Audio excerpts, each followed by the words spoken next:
Khidr is an interesting character, and we have to talk a little bit about him before we get to the story.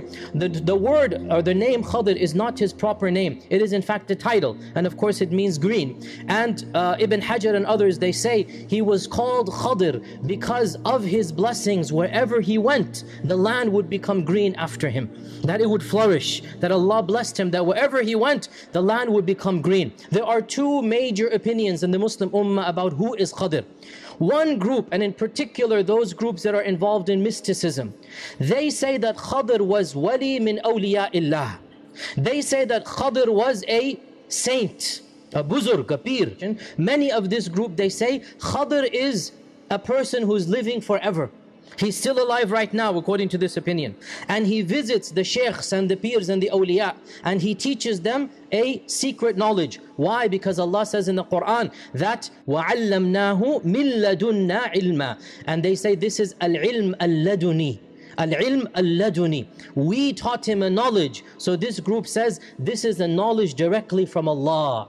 And this is the position that some of the mystical groups have. In fact, pretty much all of the mystical groups. And this position has become so common that when Muslims hear the other opinion, they are amazed that there's actually another opinion out there. And the fact of the matter is that the position that Khidr is a wali and that he's still alive has no shred of evidence in the Quran, in the Sunnah, in common sense, and in reason and intellect. It contradicts the Quran.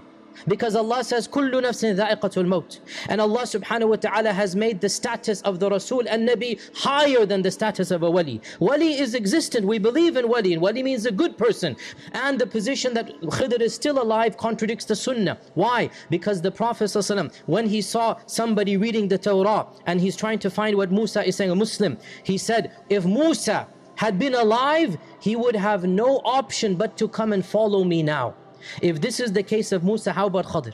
If Khidr had been alive at the time of the Prophet ﷺ, it would have been wajib to come to the Prophet ﷺ and give him bay'ah and be his follower. Also, we have the hadith in Bukhari that the Prophet ﷺ once gave a khutbah in the middle of the night, and there was a full moon, and he said to the Sahaba that, do you see this night of yours now?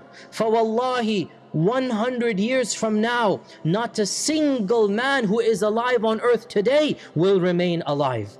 And the last Sahabi died literally in the year 110 Hijrah. Literally. If Khidr had been alive then, he wouldn't be alive after 100 years. So it goes against the Quran, it goes against the Sunnah, it goes against common sense and reason and logic. As Ibn Taymiyyah and as Ibn Kathir and as the real muhaqqiqin, the real researchers, they say, there is no doubt that Khidr was a Nabi min anbiya'illahi ta'ala. He was a Nabi. He was somebody whom Allah had sent to another nation. So there is no question that Khidr was a prophet, and all of these superstitious tales and legends that Khidr is a green turban figure flying around in the air and he visits people. Wallahi, brothers and sisters, our religion is more intelligent than this. Our religion does not believe in old wives' tales. Don't embarrass yourselves and your religion by quoting these tales to anybody else. Khidr is a prophet of Allah whom Allah had sent to another nation.